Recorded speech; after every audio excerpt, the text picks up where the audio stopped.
Good morning. My name is Bob Tuggan, and welcome to the Underlying Competency presentation, Facilitation and the Communication Skills Needed.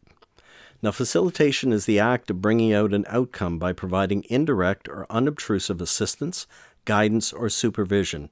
In other words, how does the facilitator help teams determine real needs by assisting and guiding them?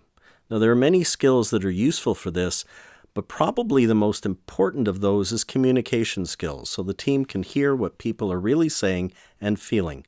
In the next few minutes, I'd like to take a look at a few of these skills. The first is listening skills. Now, it's ironic that one of the most important skills to communicate is not talking, but listening. Facilitators need to learn to listen carefully, to learn what people are actually saying. You can't learn when you're talking. You can only learn when you listen. When you actually hear someone and they know that they've been heard, it builds trust between the speaker and the listener, so they actually feel they can really say what they're thinking. Second, know your audience. Different audiences have different needs.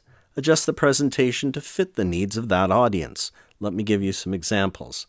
If it's executives, focus on the big picture. Finance people, focus on your numbers. Tech people, focus on the minutia. But regardless of the group, always be ready to discuss the details. Make sure you have them with you. You don't have to include them in the presentation, but be prepared to speak to them if asked. Know your material. If you have mastery over your material, it gives the audience confidence that you know what you're talking about when you present. Next, anticipate issues that your audience may bring into the room before the presentation. These can inhibit your audience from really expressing themselves.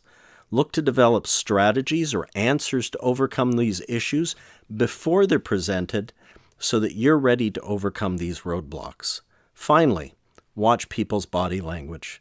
A number of years ago, I was doing a presentation on the rollout of smart time clocks into maintenance shops. There was someone at the back of the room in the presentation who sat with his arms crossed throughout the entire presentation. In fact, he sat with them so tightly closed that I thought he was going to explode.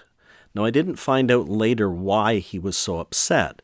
I knew he was. I found out later that the reason was because he had lost his clerk a number of months ago, and now he felt he was overworked. The solution we were bringing to him just seemed like more work to him. Now, if I'd known that, I would have assured him that, in fact, we were going to decrease his workload, not increase it. If you come in and are able to read someone's body language, you can address those issues. Otherwise, you may find yourself blindsided and communications inhibited. So, listening skills, know your audience, anticipate issues, read body language. If you do these things, you will be successful. Thank you.